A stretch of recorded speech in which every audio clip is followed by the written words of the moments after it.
I want to play this clip of this woman. She was brought in by conservatives as a expert. Let's go with expert. We're going to play the clip. We're going to talk about the clip. And then I'm going to tell you another story about her, which I have to say was one of the funniest fucking offline conversations between Brad, Andy, and myself about that story of all time. It was wonderfully ridiculous. But here is the clip of this woman in front of the House. Gentleman yields back, Mrs. Swalwell. Thank you. Ms. Foster, you think a 10-year-old would choose to carry? In the 10-year-old case, first of all, the Ohio... No, my question is, would a 10-year-old choose to carry a baby? In the Ohio case, the Ohio Attorney General said that abortion would have been justified. Focus on the question, please. Would a 10-year-old choose to carry a baby? I cannot... Do you think a 10-year-old should choose to carry a baby? I believe it would probably impact her life, and so therefore it would fall under any exception and would not be an abortion. Wait. It would not be an abortion if a 10-year-old with her parents made the decision not to have a baby that was the result of a rape? If a 10-year-old became pregnant as a result of rape and it was threatening her life, then that's not an abortion. So it would not fall under any abortion restriction in our nation. Ms. Warbelow, are you familiar with disinformation? Yes, I am. Did you just hear some disinformation?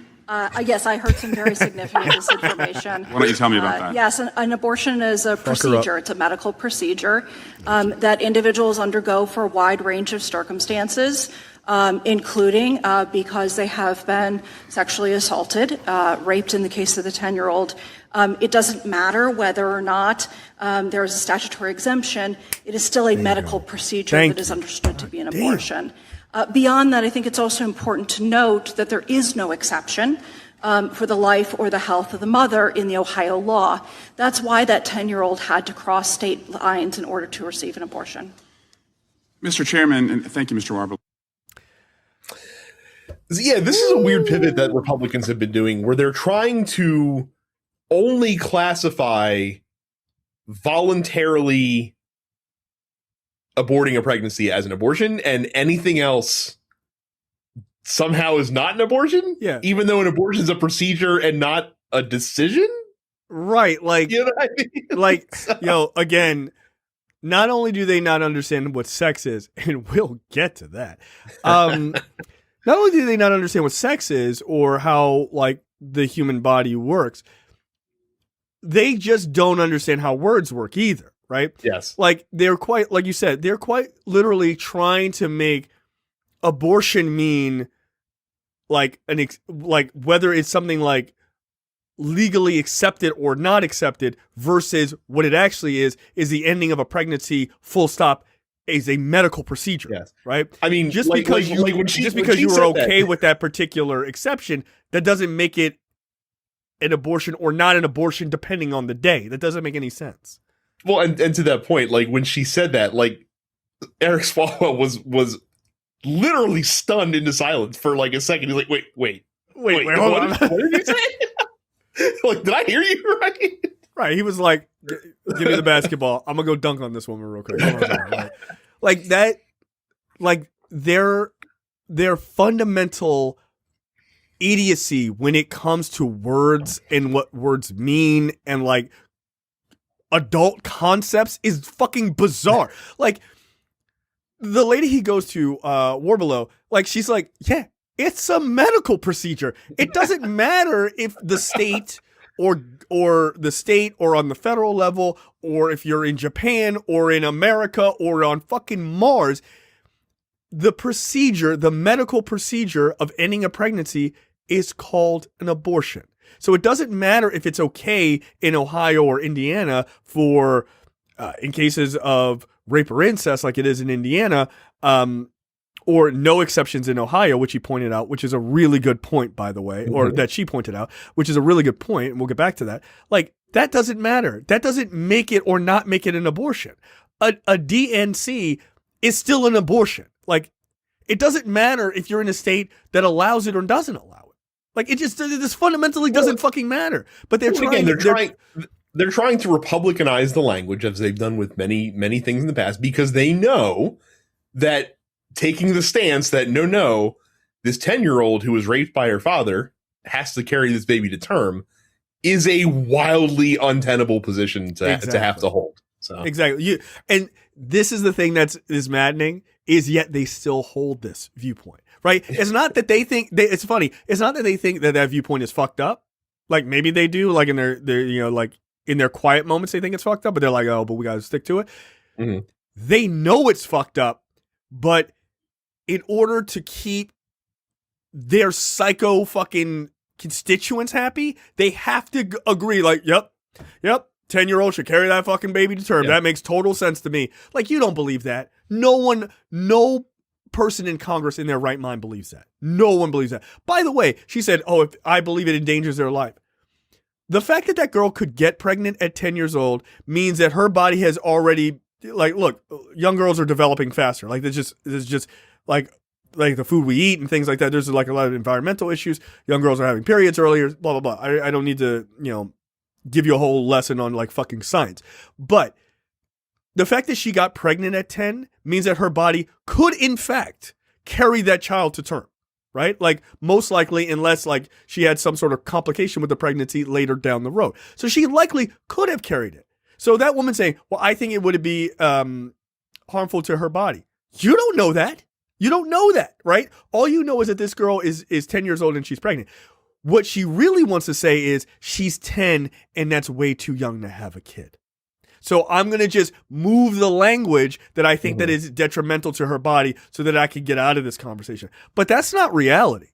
Reality is she probably could have carried it to terms. It's probably psychologically fucking abusive. It's definitely super harsh on her body. It's not, mentally she's 10 years old. She's not ready to have a fucking child. She was raped by her father. Like there's a number of other down the ballot reasons why she shouldn't have a kid. But you don't know that physically she couldn't have had that kid. That's not true at all. So that's obviously not saying she should have the kid. Obviously she fucking shouldn't. But the point is she tried to move the language to cover her ass. And it's like, nah, dude, what you really mean to say is, in your fucking heart of hearts, a 10-year-old should never be carrying a fucking child to term. Or that that someone who is raped by their father shouldn't be carrying that child to term. But you got to keep that same fucking energy that you keep for a 30-year-old that it happens, because your constituency and the rest of your fucking philosophy is that fucked up.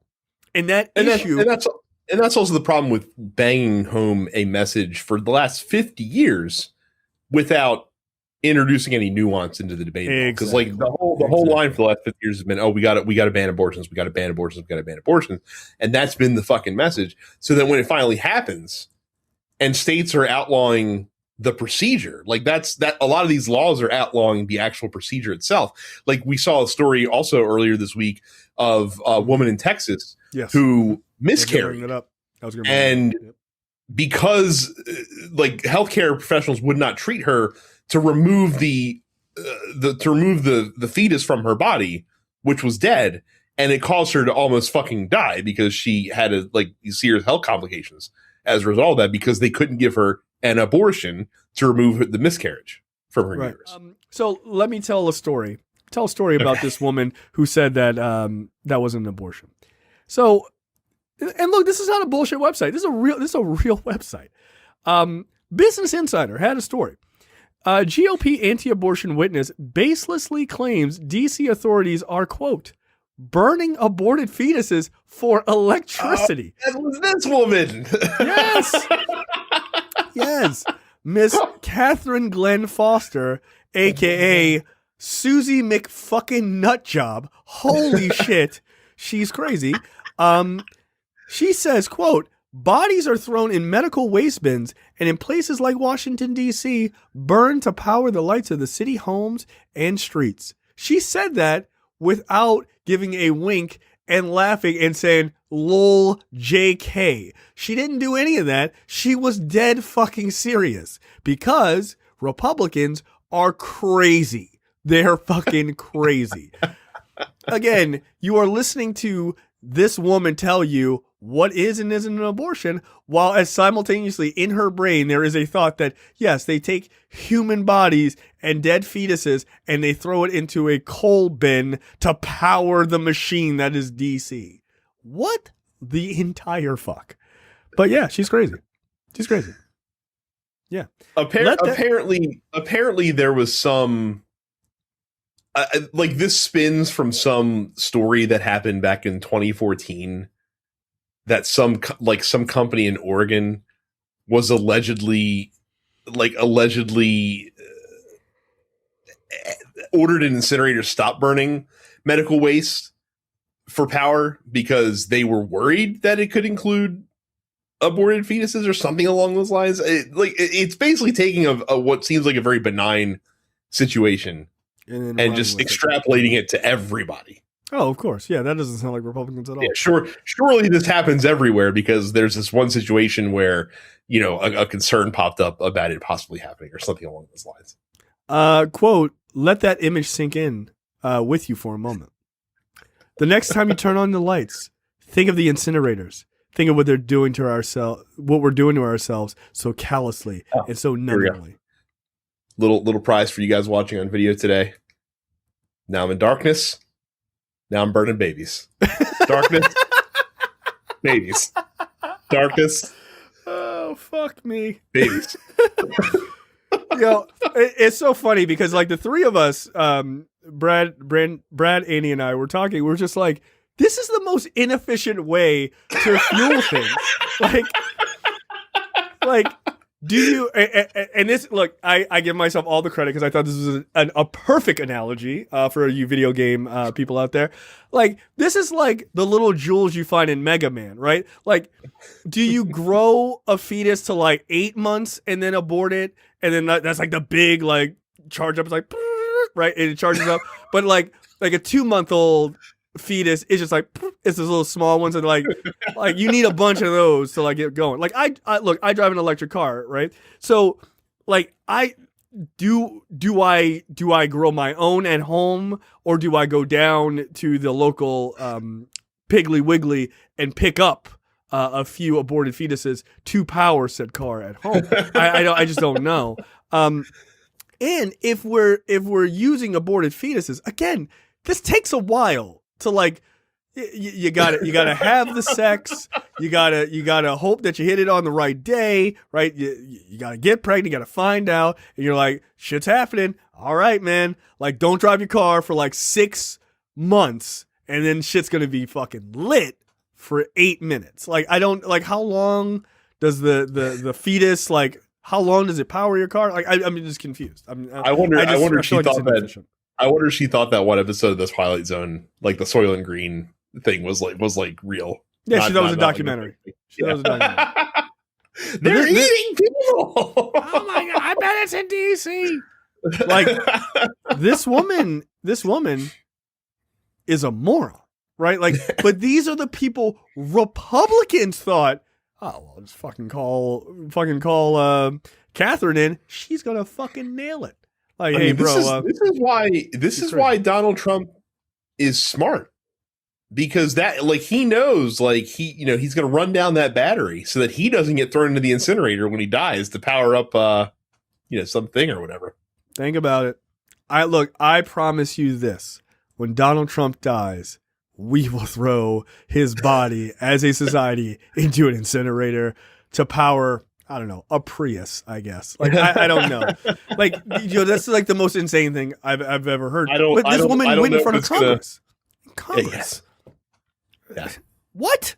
like the Democrats didn't bring her there. Republicans did. They were like, no, this is the lady. This is our white Herschel Walker. Like this is our white Walker, if you will. Like this is who they chose.